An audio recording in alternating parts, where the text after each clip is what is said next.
오늘은 제가 이제 마가복음으로 계속 이제 강론을 하고 있는데요. 어제가 무슨 날이었죠? 5.18이었죠? 네. 그래서 이제 마가복음을 또 강론하다가 이제 어제가 5.18이었기 때문에 저희가 이 역사 가운데, 시대 가운데 살아가고 있잖아요.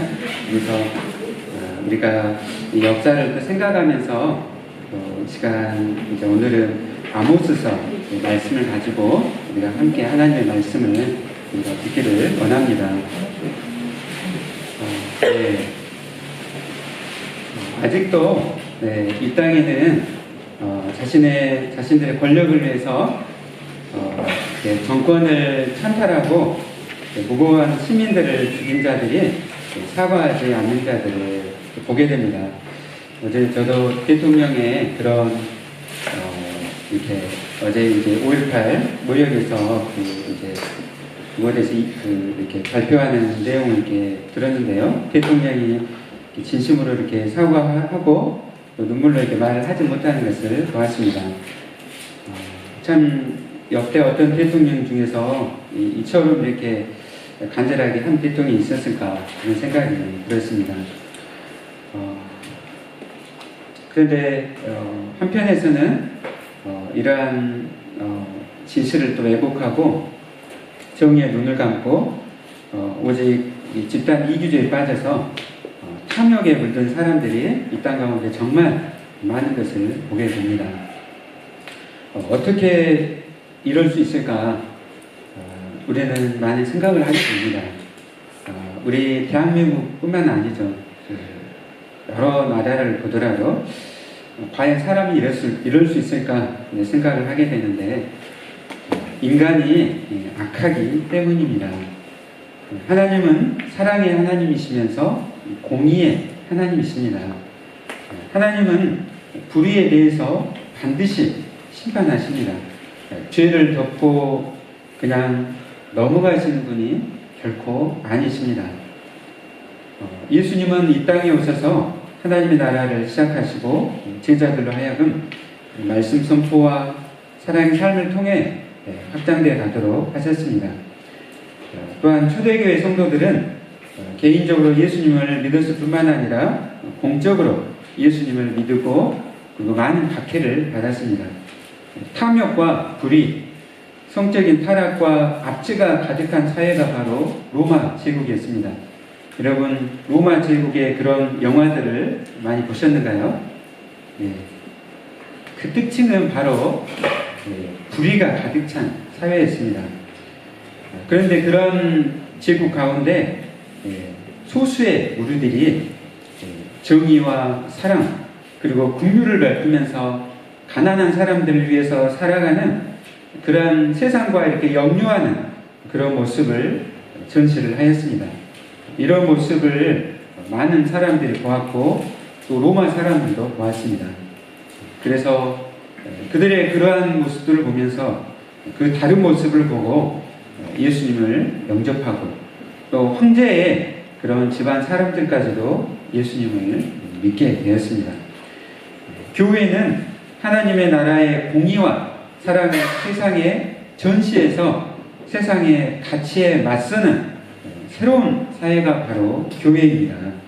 세상의 그런 승자의 논리에 맞춰서 거기에 그런 영류에 타협하고 그래서 성장과 부흥을 위해서 나아가는 것이 교회가 아니라 하나님의 나라의 예수 그리스도를 따라서 공의와 사랑을 세상에 전시하고 세상의 그러한 가치와 세계관을 맞서서 살아가는 것이 교회인 줄로 믿습니다. 오늘 본문에서 선지자 아모스가 살고 있던 시대는 기원전 780년경 여로보암 2세가 통치하던 그런 시대였습니다. 북이스라엘이 가장 부유하고 성공하고 있던 시대였습니다. 우리가 구약의 말씀 열왕기상하나 역대상하를 읽으면은 여로보암 2세에 대한 내용이 아주 작게 나와요. 그런데 세계 그 역사를 읽으면은 이 여로보암 2세가 얼마나 그 탁월한 왕이냐면은 다윗과 솔로몬이 우리는 알기로 가장 이스라엘에서 이렇게 크게 부흥했던 그런 왕들로 우리는 알고 있습니다. 이 여로보암이 있을 때 솔로몬의 그런 큰 나라를 이루었던 그 시대와 거의 비슷하게 이렇게 이제 부흥을 하게 됐어요. 네. 북이스라엘이 가장 부유하고 성공했던 시대입니다. 남유다도 우시야 왕이 통치해서 남과 북이 잘 살고 있었던 그런 시대였어요. 이 민족의 지평선 위에 한 점의 구름도 없었고 정치적으로 탁월한 왕이 다스리고 있었습니다. 그래서 사람들이 다 이제 바라는 것은 다 성공이죠, 성공. 북이 영화. 서로 항상 이야기를 할 때 서로 축복을 이야기하고 또 그렇게 안정을 바라는 그런 시대에 선지자 아모스가 홀로 외쳤습니다. 이스라엘에 하나님의 심판이 임하였다. 그 강한 나라가 와서 너희를 멸망시킬 것이라고.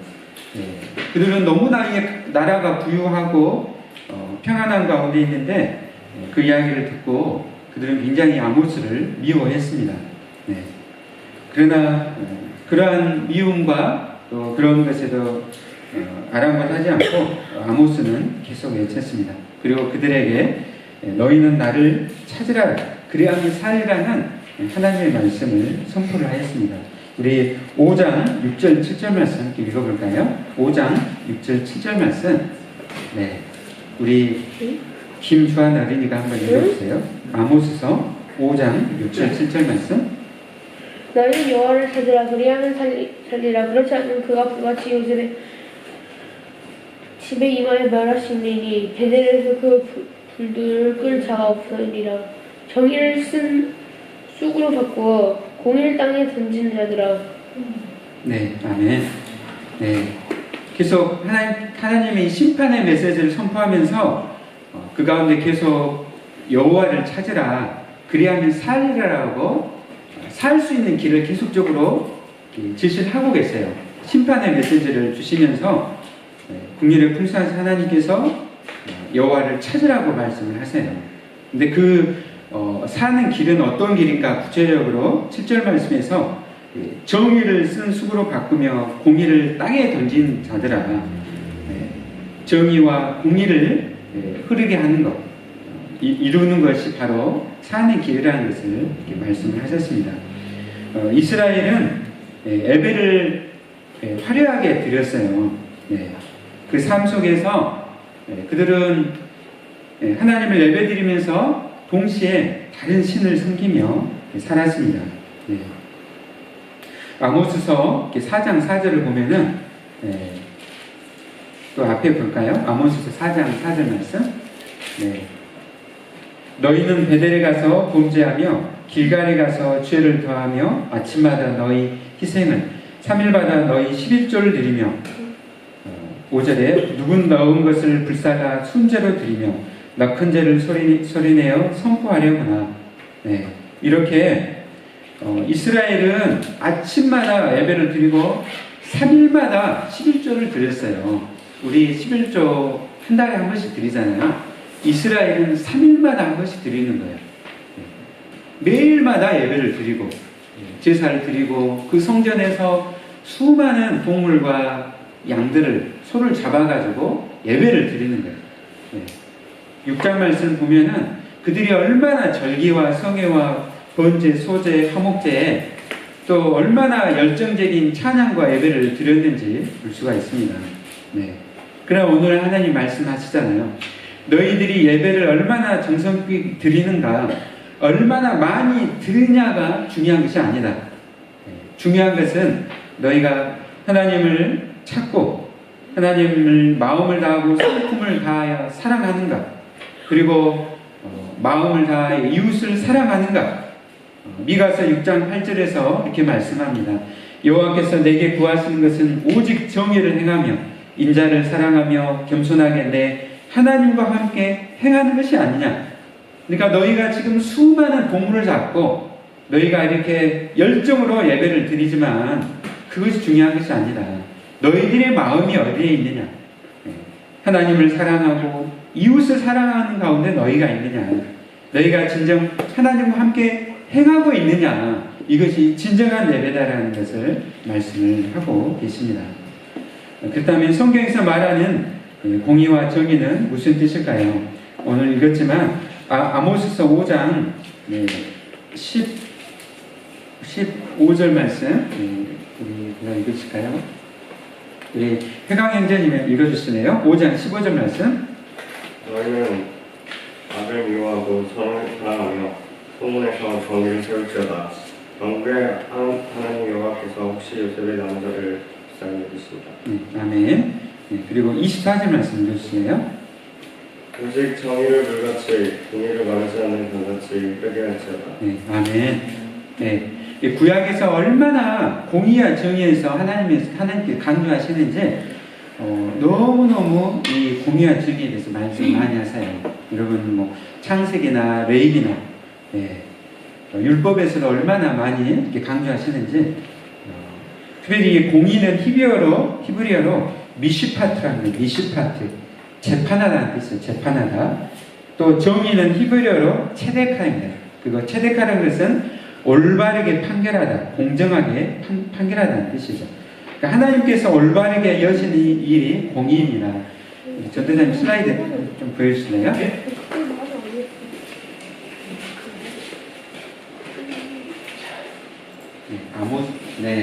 여기 보시면은 오늘 아모스서 이거 뭐죠? 망치. 그렇지. 망치지, 망치. 근데 우리 못 박는 망치가 아니라 법원에 가면은 판사가 이렇게 판결할 때 때리는 그 망치.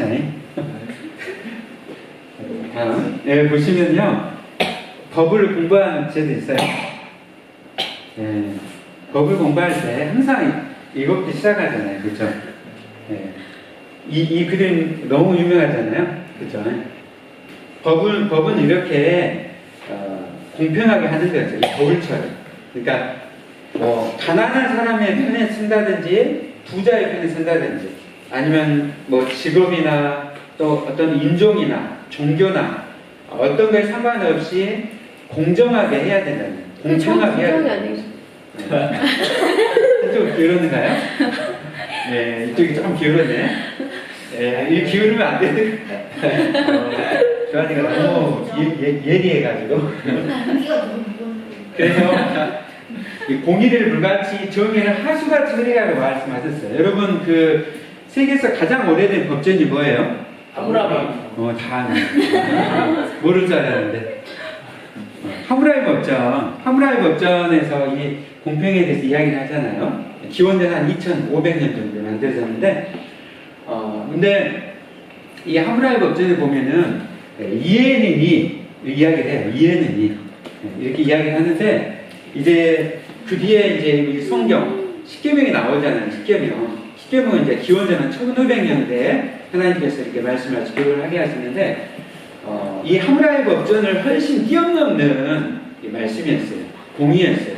그것은 이 공평과 함께 이제 이해는 이렇게 그냥 이렇게 죽이는 것이 아니라 그 안에 이 공의 가운데 하나님의 긍휼과 사랑이 여기에 포함되어 있었어요. 가난한 자를 생각하고 연약한 사람을 생각하라는 것이죠. 그러니까 고대 시대에는 압제하는 시대였잖아요. 제국제. 그래서 돈이 많은 사람, 권력이 많이 가진 사람이 뇌물을 줘가지고 이것을 판결하는 사람들을 유혹을 하는 거죠. 그래서 항상 불리했어요. 가난한 사람들, 연약한 사람들에게 항상 불리했어요. 오늘날도 그러잖아요. 우리 사회를 보면은 뭐라 하죠? 유전 문제. 네, 그렇죠. 왜 그런 말이 나왔겠어요? 돈으로, 권력으로 사기 때문에, 판결을 사기 때문에. 그래서 이 십계명에서는 이것을 공평하게 여기에 그런 것에 이렇게 영향을 받지 말고 십계명에 보면 살인하지 말라 하잖아요. 살인하지 말라. 이웃의 것을 탐내지 말라 말씀하면서 다른 사람의 연약하고 가난한 사람들의 생명을 보호하는 대로 나가라고 말씀을 하세요. 다음부터요. 보면은 이 지금 아모스 시대가 지금 우리가 마가복음 신약을 계속 보다가 갑자기 구약으로 왔어요. 이 구약에 보면은 이제 이 물고기라 물고기 머리가 있고 몸통이 있고 꼬리가 있는 거예요. 이게 역사예요. 이스라엘 역사. 머리는 이제 다윗과 솔로몬으로 이스라엘이 세워지죠. 번창하다가 르호보암 때 나라가 둘로 쪼개지게 돼요. 그래서 북이스라엘과 남유다로 나뉘게 되죠. 그런데 가장 번창일 때가 언제 시대였냐? 여로보암 시대. 우리 말씀 지금 보고 있는 이 북이스라엘은 여로보암, 남쪽은 우시아 왕이 통치했던 시대. 근데 이제 이렇게 하나님께서 돌아오라고 말씀하세요. 선지자를 보내가지고 너희가 돌아오라 나를 찾으라 했지만은 그들이 그 말씀에 불순종하는 거예요. 그래서 계속적으로 불의를 행하는 거예요. 그래서 심판을 받아요. 그래서 북이스라엘은 아수르에서 망하게 되고 남유다는 나중에 시드기야 때 바벨론에서 망하게 돼요. 이게 지금 이스라엘의 이게 역사예요. 다음 보여줄까요? 자, 오늘 말씀 면 위쪽이 지금 북이스라엘 그리고 이게 남쪽 유다야. 오늘 말씀의 배경은 이 북쪽이죠, 북쪽. 근데 아모스 선지자는 어디 사람이냐? 남쪽 유다 사람이었어. 근데 목동에서 목동. 양을 치는 이 목동을 하나님께서 어느 날 불러내신 거예요. 그래서 네가 북쪽 이스라엘에 가서 하나님의 말씀을, 나의 말씀을 네가 대신해서 전하라고 하십니다. 그래서 자기가 죽음을 무릅쓰고 북쪽으로 갔어요. 오늘 같으면 북한에 가가지고 하나님 말씀을 전하는 목숨 걸고 할 때거든요. 근데 북한에 가가지고 그들의 그 불의에 대해서 잘못에 대해서 외친다고 한번 생각해 보세요. 하나님의 말씀을 가서 쭉 가서 전하는 거예요. 다음 여기 놔두고요. 보겠습니다.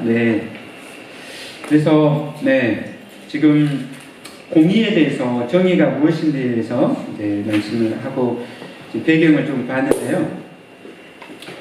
누가 한번 시편 89편 14절 말씀 읽어주실래요? 시편 89편 14절 말씀. 먼저 찾으신 분이 읽어주세요. 의와 공의가 주의 보좌의 기초라. 인자함과 진실함이 주 앞에 있나이다. 네, 의와 공의가 주의 보좌의 기초라. 인자하심과 진실하심이 주 앞에 있나이다. 아멘. 여러분, 우리는 항상 하나님을 생각할 때 사랑의 하나님으로 늘 우리는 많이 생각을 하죠. 항상 사랑의 하나님. 그러나 오늘 말씀 보면 주의 보좌의 기초가 뭐라고 했어요? 의와 공의가 주의 보좌의 기초를 이루고 있습니다. 그리고 사랑과 진실하심이 주님을 시종을 들고 앞서가는 것이죠. 그래서 이 구약에서는 이 정의와 공의, 미시파트와 체데카를 굉장히 강조를 해요. 하나님은 이 이스라엘이 구조적으로 공의를 행하도록 율법을 통해 제정을 하셨습니다. 제가 왜 이 구조가 얼마나 중요한지 방글라데시에서 문서 알았어요. 방글라데시 사람들은 정직과 공의에 대해서 개념이 잘 없거든요. 저희 병원에서도 약이 날마다 없어지는 거예요. 약국에 약이 없어지는 거예요. 수술실에 있는 물품들이 사라지는 거예요. 직원들이 그걸 몰래 가져가는 거예요. 가지고 밖에다 내다 파는 거예요. 그래서 우리 원장 선교사님이 어떻게 했을까요? 그런 경우 어떻게 해야 될까요? 재판 넘겨야죠. 재판 넘겨야 되나요? 더 중요한 건 뭐죠? 그래서 하지 않도록 예방하는 거. 예방한다는 건 뭘 한다는 거죠? 구조를 만든다는 거예요. 구조를 만들 때 훨씬 더 죄의 가능성들이 떨어지는 거예요. 그래서 컴퓨터라든지 이런 전산화를 하고 매일 들어오고 나가는 것을 정확히 하는 거예요. 그러니까 그 범죄의 가능성들이 훨씬 줄어들게 됐어요. 그래서 직원들이 그것을 더 못하게 된 거죠. 저는 처음에는 선교병원에서 이렇게까지 해야 될까 생각을 했어요. 우리가 선교사로 왔는데 이렇게 구조를 만들고 이렇게 전산화를 해야 될까? 그냥 자비와 긍휼을 하면 안 될까 생각을 했어요. 근데 그 뒤로 이런 것들 많이 줄어드는 걸 보면서 구조를 이해하게 됐어요. 네, 나중에 질문하세요. 네, 끝나고. 그래서 하나님께서 이스라엘에 구조적으로 공의를 행하도록 율법을 쓰셨어요. 율법. 네, 율법을 통해서 공의를 행하도록 이렇게 하신 거죠. 네. 그래서 그 말씀이 여러분 레위기 말씀이에요. 제가 요즘은 레위기 말씀이 굉장히 은혜스럽더라고요. 이제 법을 이해하고 제사를 막 이해하니까 지루한 말씀이 아니라 굉장히 은혜스러운 말씀인 거예요. 네. 여러분 레위기서 19장 15절 말씀 누가 또 찾아서 읽어주세요. 오늘 말씀을 좀 찾아볼까요? 레위기서 19장 15절 말씀. 너희는 재판할 때에 불의를 행하지 말며 가난한 자의 편을 들지 말며 세력 있는 자라고 부정하지 말고 공의로 사람을 재판할지며. 아멘. 너무나 놀라운 말씀이잖아요. 기원전 1500년에 이렇게 말씀이 오늘날보다도 훨씬 더 탁월한 법이 이미 제정이 됐어요. 네. 재판할 때 불의를 행하지 마는데 가난한 사람 편도 들지 말고 또 세력에 있는 자라고 두둔하지 말고 공의로 재판하라고 하는 거예요. 하나님의 속성은 공의시잖아요. 공의로신 하나님을 따라서 이렇게 재판을 하라는 것이죠. 네. 그리고 레위기서 25장을 보면 25장 좀 많이 찾아보진 않을게요. 레위기서 25장 하면 여러분 읽어보세요. 거기에는 경제제도에 있나요? 경제제도. 네. 안식년과 희년제도에 대해서 나오고 있습니다. 네. 이 안식년과 희년제도는 공의와 정의에 대한 하나님의 생각을 집약시켜 놓은 제도였어요. 네. 집약시켜 놨어요. 우리나라도 뭐 공개념이라든지 옛날에 금융실명제. 네. 이런 것들이 얼마 안 됐어요. 얼마 안 됐어요. 네. 토지가 이렇게 분배된 것도 이제 해방되고 나서 그 다음에 얼마 안 됐어요. 네. 근데 무려 기원전 1500년에 이미 하나님께서 다 말씀하시고 제정을 하신 거예요. 네. 이 법은 율법은 주변 나라들 제국들하고는 전혀 다른 법이었어요. 네. 가나안 정복 이후에 하나님은 12지파에게 땅을 이제 분배를 하고 각 지파는 이것을 기반으로 해서 경제생활을 하도록 이렇게 미리서 명령을 내리셨어요. 이 토지를 지파대로 자손대로 이렇게 물려주는데 하나님이 주신 유업으로 사거나 팔 수가 없었어요. 그러니까 이 지파끼리 또 부자가 가난한 사람들이 이렇게 사거나 또 팔거나 이렇게 할 수가 없었어요.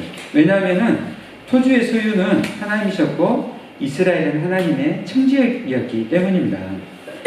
그런데 이제 시간이 지나면서 빈부의 격차가 생긴 거예요. 빈부의 격차가 생긴 거예요. 왜냐하면 사람 중에 부지런한 사람도 있고 게으른 사람도 있잖아요. 그리고 가뭄이 들고 또 질병이 전염병이 막 돌고 그리고 전쟁이 이스라엘에 항상 전쟁이 끊이질 않았잖아요. 그러다 보니까 아무런 소찬을 얻지를 못하는 거예요.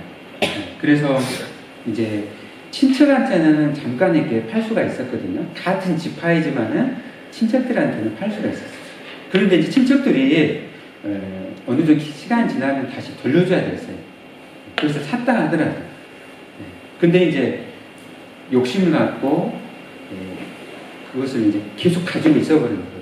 그리고 재산들을 점점점 늘려가는 거예요. 네.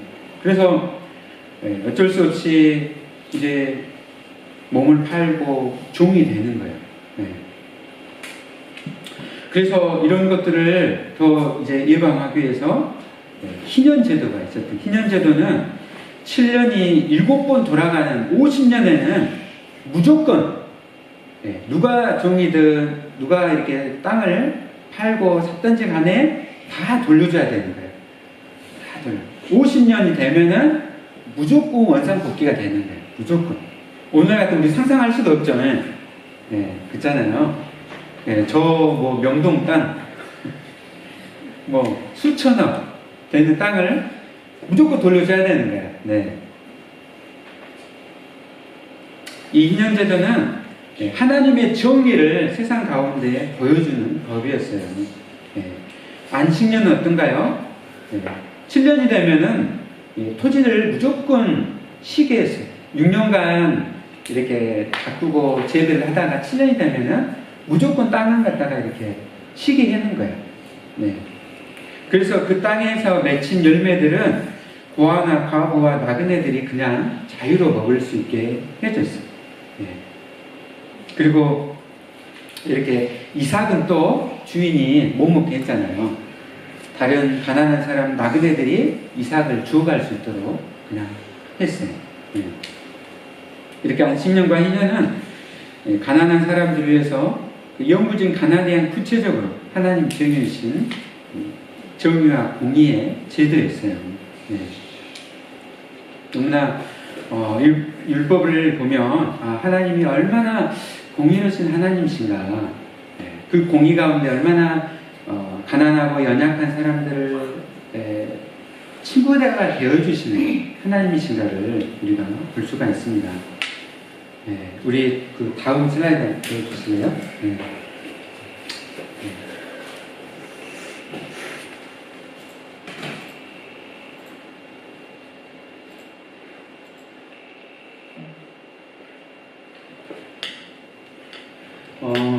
구약에서 이제 그 공의와 정의에 대한 많은 말씀들이 있는데, 여러분들 한번 그 열왕기상 21장을 한번 읽어보세요. 굉장히 이제 실감 나는 말씀이거든요. 자, 무슨 밭이죠? 포도밭. 포도밭이죠, 포도밭. 진짜 이렇게 맛있게 보이죠, 포도가. 이스라엘 가면은요, 포도가 너무너무 달아요. 포도가 크고 굉장히 답니다. 그런데 이것을 탐한 사람이 있었어요. 탐한 사람이 있었어요. 아합 왕. 아합 왕은 북이스라엘 이 포도원 근처에가 있었어요. 포도원이 너무 아름답고 포도가 그냥 주렁주렁 열려있는 거예요. 그래가지고 이 왕이 탐이 났어요. 그래서 이 포도원의 주인이 나봇이라는 사람이 있어요. 나봇. 근데 이 나봇에게 이 땅을 내게 팔아라. 그러면은 훨씬 더 주변의 땅값보다도 훨씬 더 쳐가지고 도둑을 해가지고 줄게.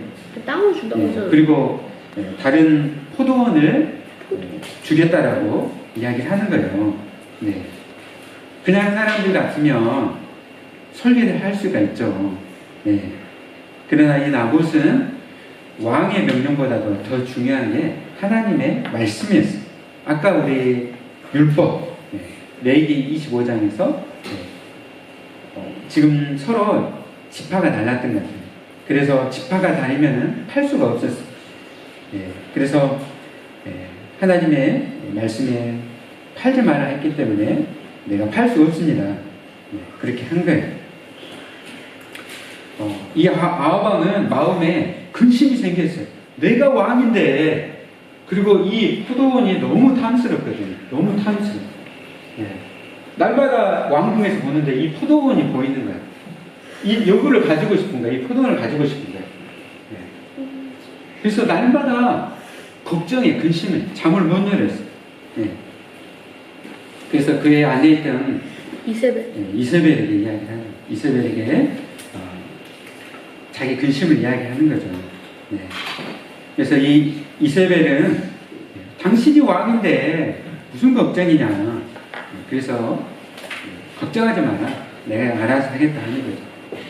그래서 이세벨이 나봇의 이 포도원 근처에 있었던 이웃의 장로들에게 이제 편지를 써가지고 거짓 증인들을 만들어서 이제 이 나봇이 하나님을 모독했다, 그렇게 거짓 증거를 하도록 해서 이 나봇을 결국에는 죽였습니다.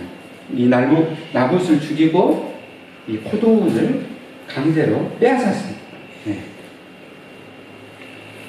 네, 이 지역의 장로들이 뻔히 지금 뭐가 진실인지 정의인지 다 알고 있잖아요.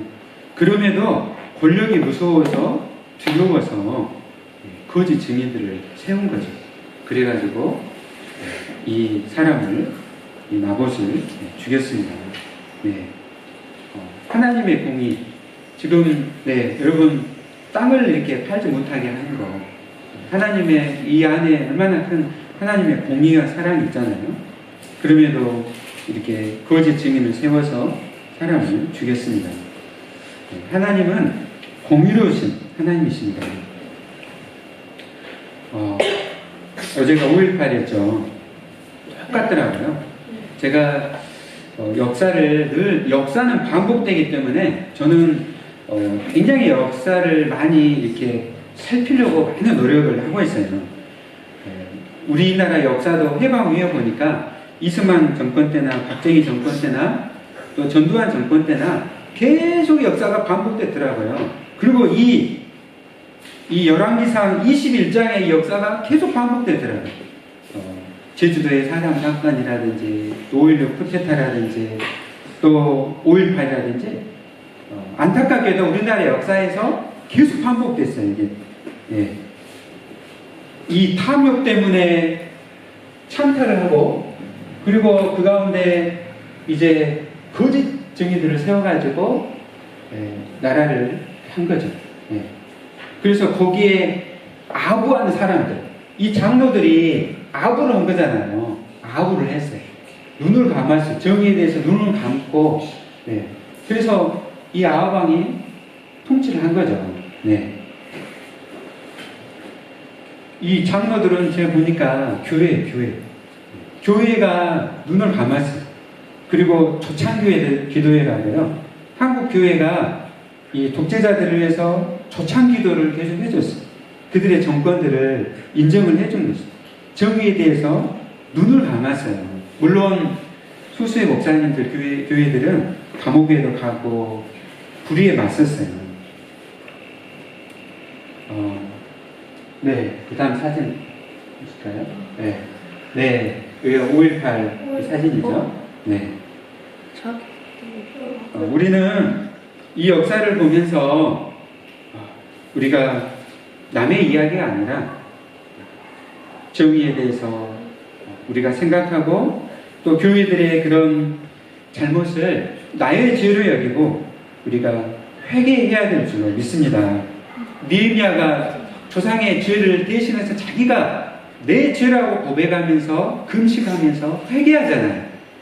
그리고 그 가운데 하나님께서 자비와 긍휼하심으로 이스라엘 죄를 용서하시고 그들을 새롭게 하시잖아요. 우리는 역사를 생각해야 됩니다. 역사를 반성해야 되고 회개를 해야 됩니다. 교회가 성공과 부흥이 아니라 정의의 편에 서고 그리고 섬김과 나눔의 길로 가야 되는 것이죠. 교회들이 굉장히 많은 봉사들을 많이 해요. 여러분, 봉사가 중요한 것이 아니라 우리는 가난한 사람들의, 어려운 사람들의 우리가 편에 서서 그들의 친구가 되어져야 된다는 것이죠. 여러분 믿습니까? 우리나라가 남과 북이 나눠져 있다 보니까 공의를 외치고 정의를 외치면 자꾸 빨간색으로 생각을 해요. 심지어는 이제 요즘도 막 그러잖아요. 그렇게 이야기를 하면 빨갱이라는 빨갱이. 잘못된 것이죠.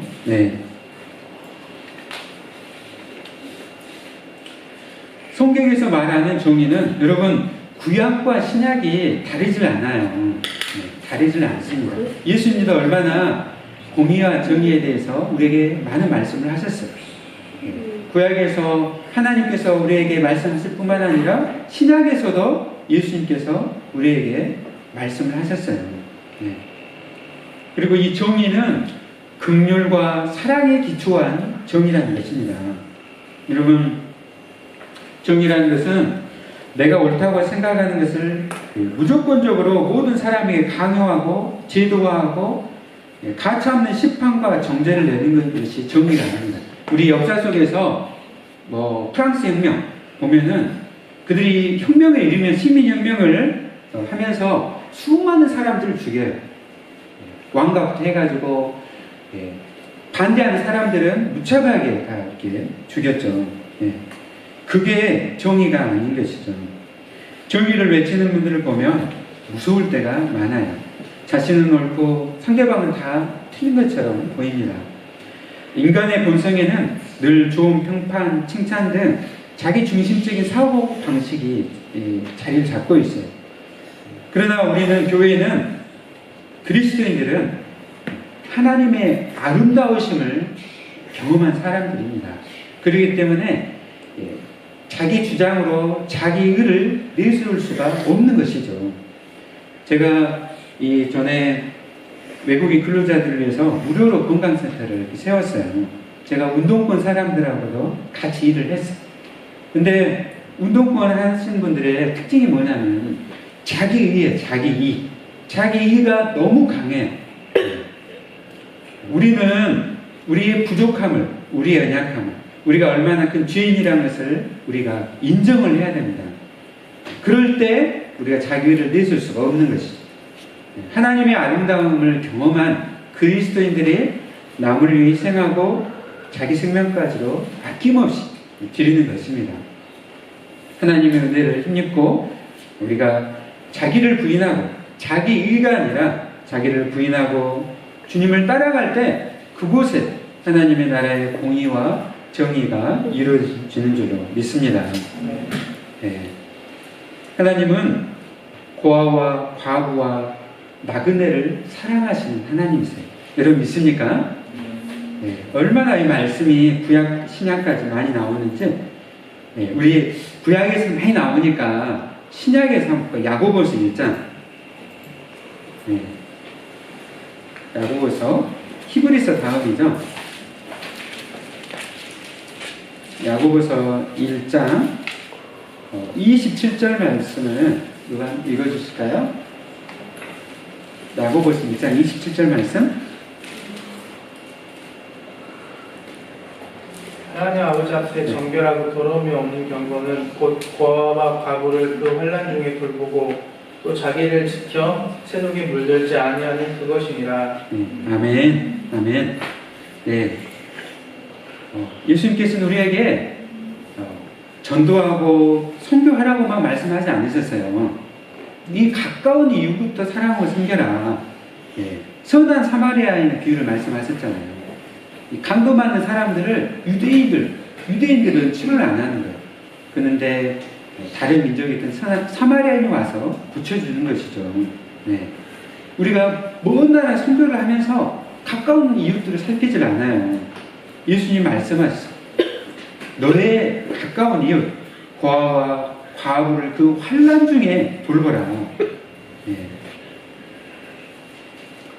여러분, 고아와 과부와 나그네를 사랑하신 하나님은 옛날이나 지금이나 지국들이 섬기는 그런 신들과 전혀 다른 하나님이세요.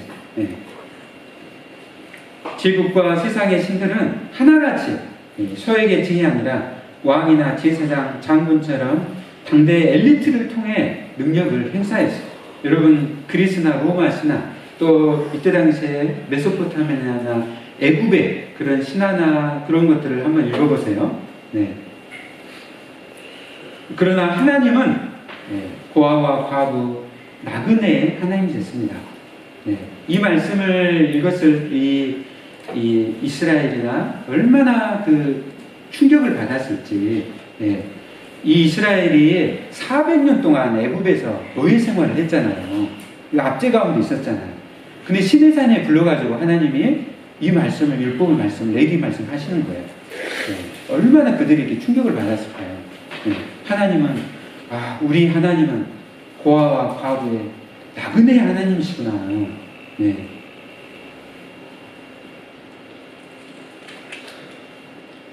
이 아모스에서 하나님께서 얼마나 이 북이스라엘에 대해서 분노하시는지 제가 시간이 없으니까 좀 이렇게 구절을 말씀 읽어드릴게요. 아모스서 2장 6절에서 7절 말씀. 이는 그들이 은을 받고 의인을 팔며 신 한 켤레를 받고 가난한 자를 팔며 힘없는 자의 머리를 티끌 먼지 속에 발로 밟고 연약한 자의 길을 굽게 하며 아버지와 아들이 한 젊은 여인에게 다녀서 내 거룩한 이름을 더럽히며 모든 제단 옆에서 전당 잡은 옷 위에 놓으며 그들의 신전에서 벌금으로 얻은 포도주를 마심이니라. 4장 1절에서요. 사마리아의 산에 있는 바산의 암소들아 이 말을 들으라. 너희는 힘없는 자를 학대하며 가난한 자를 압제하며 가장에 이르기를 술을 가져다가 우리로 마시게 하라 하는도다.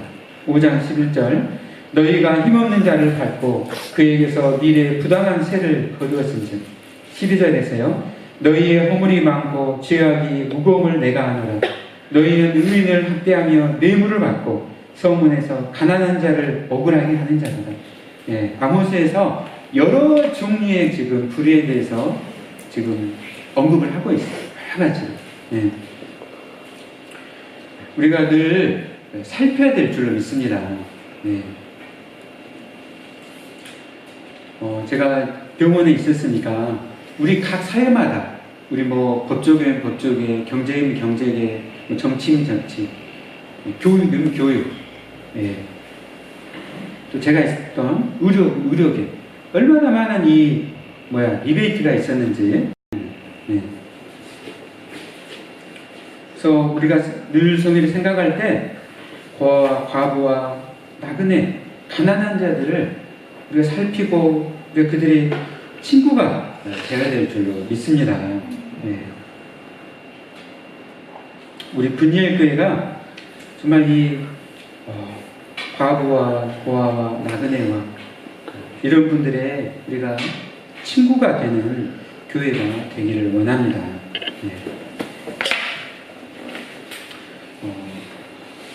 저희가 오늘 오후에도 고려인들에게 가서 섬기고 봉사하고 올 텐데요. 고려인들이 우리말을 잘 못하더라고요. 러시아 말은 잘 하는데 보니까 우크라이나 해가지고 중앙아시아, 카자흐스탄, 키르기스탄, 우즈베키스탄 여러 나라에서 왔어요. 이런 사람들의 친구가 되는 거죠. 또 그들뿐만 아니라 우리가 많이 살폈으면 좋겠어요. 주변에 이웃들이 누구인지를 가까운 데서부터. 그래서 우리 교회가 성도들이 마음에 감동이 오면은 우리 행해야 돼. 감동이 오면 행하고 우리가 함께 친구가 되기를 원합니다. 마지막으로 우리가 반드시 알아야 될 것은 우리가 정의를 위해서 살려고 할 때 세상의 세력과 그 현상들의 그 강력한 저항에 부딪힌다는 것을 우리는 분명히 알아야 됩니다. 이게 낭만적인 일이 아니라는 것이죠. 강력한 저항에 부딪히게 될 것입니다. 여러분 디트리 본헤프라고 아신가요? 독일의 그 히틀러에 맞서가지고 독일의 모든 대부분의 교회들이 무릎을 꿇었어요. 히틀러 앞에서 충성 서약을 하고 그리고 이 유대인들을 죽이는 데 그냥 다 앞장선 거예요. 교회들이 침묵하고 동조하고. 근데 본헤퍼가 거기에 맞섰어요. 그래서 히틀러에게 잡혀갔어요. 그가 이제 그리스도인들은 주님 앞에 온 사람들이고 그리고 살려고 온 사람들이 아니라 죽으려고 온 사람들이 바로 그리스도인이라고 이야기를 했어요. 결코 낭만적이지 않습니다. 세상을 거스르려고. 제가 오늘 뭐 큰 이야기들 했지만은 우리가 살고 있는 이 현실 작은 것에서 우리가 어려움을 당하더라도 그것을 거슬러서 우리가 살아가야 될 줄로 믿습니다. 말씀을 마치도록 하겠습니다. 여러분, 특별히 나의 개인의 삶 속에서 혹시라도 공의를 내가 외치면서 내가 세상의 그런 물질과 또 우리의 그 소비하는 이런 습관들, 이런 작은 습관들부터 우리가 이렇게 새롭게 해나가길 원합니다. 물질이 주인이 아니라 예수님이 나의 주님이십니다. 세상의 악을 두려워하지 말고 불의에 맞서서 하나님의 공의와 정의가 하수같이 흐르도록 우리가 함께 기도하고 함께 힘쓰기를 간절히 소망합니다. 이제 함께 기도하도록 하겠습니다.